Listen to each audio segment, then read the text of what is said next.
Okay, the last example that I'm going to be working for you is example number 3 from page 197 in the textbook. So on page 197 in the textbook, this is what example 3 says. Water pours into a conical tank of height 10 meters and radius 4 meters at a rate of 6 meters cubed per minute. So we have a tank that is shaped like a cone, right? And there is water pouring in, so we have some level of water right now that has made it up to this point right here. So water is pouring in right now, and it has made it up to, a certain point there. And what we are given is that the radius of this cone, r, equals 4.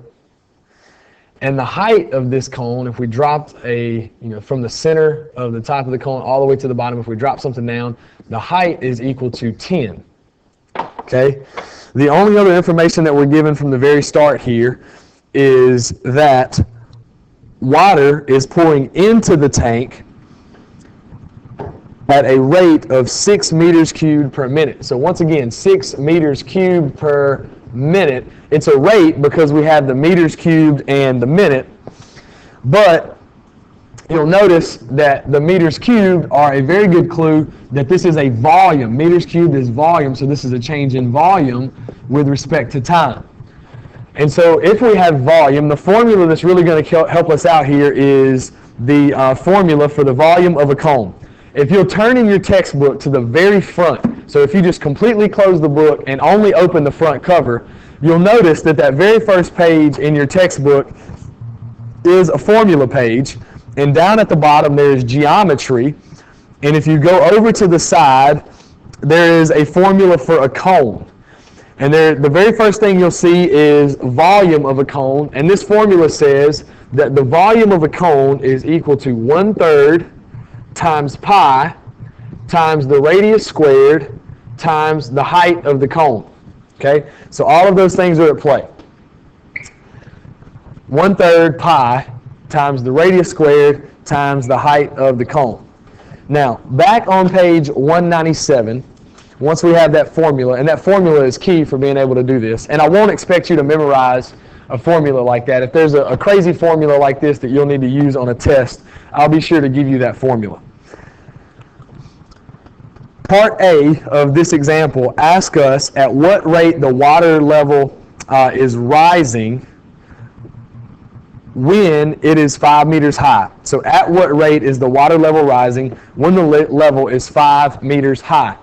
So this question is actually about whenever h equals 5. So when the water level is at height 5, how much is the water level rising? And there's one nuance to this problem that makes it a little different than all of the others, and that is this, that right now you were given that you want to know what happens at h equals 5, but in the very beginning of the problem, they told you that the height, that being the overall height of this cone, is 10, and that the radius up here is equal to 4. But that's the radius at the very top of the cone. And where we are right now is simply halfway in between, and so we don't need to know the radius at the top of the cone. This 4 is not what we want to use, because that is the radius at the very top of the cone. We're concerned about what the radius is down here at the very bottom of the cone. Okay? Well, a very nice thing happens with a cone. Since it's symmetrical, meaning that if you cut it in half like this, these two sides, this side here and this side here, would be identical to one another. So what that means is that as this cone grows, okay, with that symmetry, the height and the radius are proportional to one another. So at the very top, we have a height to radius ratio of 10 to 4.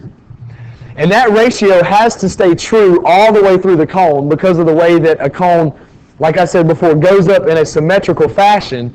So this height to radius ratio has to remain at 10 over 4. And if we simplified this ratio, 2 would go into both of these, and so 10 divided by 2 would give us 5. and 4 divided by 2 would give us 2. So the ratio for the height to radius in this case is 5 to 2. Now, you may already be thinking right now, because you know this ratio right here, that what you could automatically do is figure out right now where we are in the problem. If we plugged in the fact that our height is 5 into this ratio right here, that means that we get 5 over r equals 5 over 2. And cross multiplication, yes, you actually get to use cross multiplication in this case, gives us that 10 equals 5r, which means that r is 2, and maybe you saw that earlier in this step up here, because these match, so the bottoms have to match also. So the radius at this point is 2, and that is key information, that the radius equals 2. So I'm going to put these key things over here on the side. What we have right now is dV dt is 6 meters cubed per minute. We know that the radius where we are right now is 2, and the height where we are right now is 5. The question is asking us, though, about the rate at which the water level is rising. So what we're actually looking for here, the water level rising, that's a change in the height of the water level. So what we're actually looking for here is dH dt. This will pose a little bit of a problem, because if you look at this equation right here, if we go and take a derivative right now, since there is a v, we can expect the answer to have a dV dt in it. Since there's an r, we can expect the derivative to have a dr dt in it. And since there's an h, we can expect the derivative to have a dH dt. All of these variables, once we take the derivative, are going to end up having a rate of change with respect to time in there. Well, the problem is that we only know dV dt right now, and we're only looking for dH dt, which means that this dr dt is going to be a bit of a nuisance. We don't have any information for it. We have no way to find it right now, and we're not even looking for it. So what we need to do is get rid of this r. We need to get rid of this r in some way or another. And we only want the two variables that we have in this problem to end up being a v, this is a good variable, and an h. And the reason those variables are okay is because we already know dV dt, and dH dt is what we're looking for. So in this equation right here, the only variables that we want to keep are the v and the h, which means we need to substitute in for that r. Now what we substitute in from that r comes from this ratio that we made earlier. H over R equals 5 over 2. I want to get R by itself and substitute in for R. So if I cross multiply here, I get 2H equals 5R. And in order to get R by itself, I'll need to divide by 5 on both sides. So I get that R is equal to 2H over 5. Now, I can take this value for R and plug it in. So that gives me that V equals 1/3 times pi times, we're going to plug this ratio for height in place of R. So 2H over 5 squared times H. And now you'll notice that the only two variables I have are V, H, and H, which is good because remember, I know V and I'm looking for H. So before we go to take a derivative of this, I want to simplify it a little bit. So V is equal to 1/3 times pi. And if this fraction right here is being squared, that means we square the top and square the bottom. Well, when we square the top, that's going to give us 4H squared. And when we square the bottom, we're going to get 25. So squaring the top means that I have to square both the 2 and the h. And so the 2 squared gives us 4, the h squared gives us h squared, and then the bottom squared gives us 25, and then we're still multiplying by h. And I'm going to put that h over 1 so you can see what's happening here. So V equals 1/3 pi times, and now I'm just going to multiply these two fractions together, top times top and bottom times bottom. And when I do, on top, 4h squared times h will give us 4h cubed, and on bottom, 25 times 1 will just be 25. And I can go one step further in simplifying this as well. I can multiply the 1/3 in.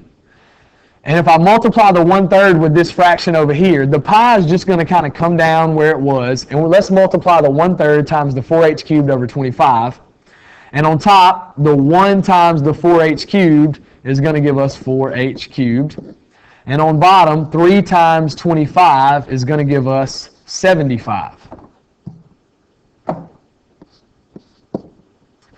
And at this point, we've simplified this thing as much as we possibly can. And so now we're ready to take a derivative.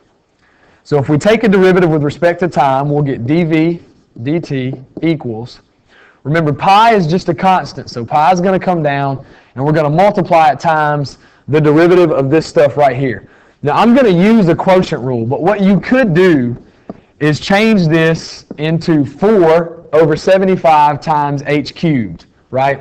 And when you do this, the derivative to me is a lot easier because you simply multiply by 3, and that gives you 12 over 75h squared, okay? But I'm going to use the quotient rule just to make a point, okay? So if we did low d high, that would be 75 times the derivative of the top would be 4 times 3, which would be 12h squared, and then don't forget, we need our dH dt. And I actually forgot my dH dt would be important over here as well, right? Minus high, which would be 4h cubed, d low. And d low would be 0. So this stuff right here is going to end up canceling out all over low squared, so that's 75 squared. Now, there's a 75 up top and 75 squared on bottom, so I'm going to cancel one of those. I'm going to cancel one of the 75s on top and one of the 75s on bottom. And all we're left with is that dv dt is equal to pi times 12h squared dH dt all over 75. And that is equivalent to what I have up here. And now we're ready to plug in everything that we know. Okay, so dv dt was given to us from the start as 6. So I'm going to plug in 6 equals pi times 12 times h. In this problem, the height that we have right now is 5. It's asking us about what's happening when h equals 5. So this will be 5 squared. dH dt is what we're looking for, so we'll leave it alone, all over 75.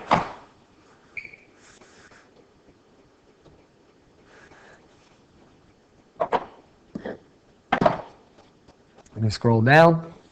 Now, in order to get this stuff alone, a good thing for me to do would be to go ahead and multiply by 75 on both sides. So if I do that, these cancel, and 6 times 75 gives us 450 equals pi times 12 times 5 squared times dH dt. And now I'm just going to multiply everything in this string together. So I'm going to do pi times 12 times 5 squared, and just multiply all of these things together. And if I do that, I get that 450 is equal to 942.48, if I round, dH dt. And now to get dH dt by itself, I simply need to divide by 942.48 on both sides. So 450 divided by that 942.48 gives us that dH dt is equal to 0.48 meters per, what was our unit of time from the very beginning? Okay, this was minutes again. So we need meters per minute. That is the change in height with respect to time. Now, there is a part B to this, And part B simply asks what is happening as time passes, what happens to the rate at which the water level rises. And hopefully you can see just kind of intuitively from looking at this cone, when you start to pour water into the bottom, it's not going to take a whole lot to fill up the bottom of the cone. But as you go and the cone gets bigger and bigger and bigger, it's going to take more and more time in order to fill that cone up. And you can see it's kind of happening with even my coloring in, right? When I'm at the bottom, I can move really quickly because there's not a lot to color in. But as I move to the top, it slows down because it's going to take more water because the radius gets larger. So the rate at which the cone is filling up would slow down as time passes because it's going to take more water to fill up that larger top part of the cone.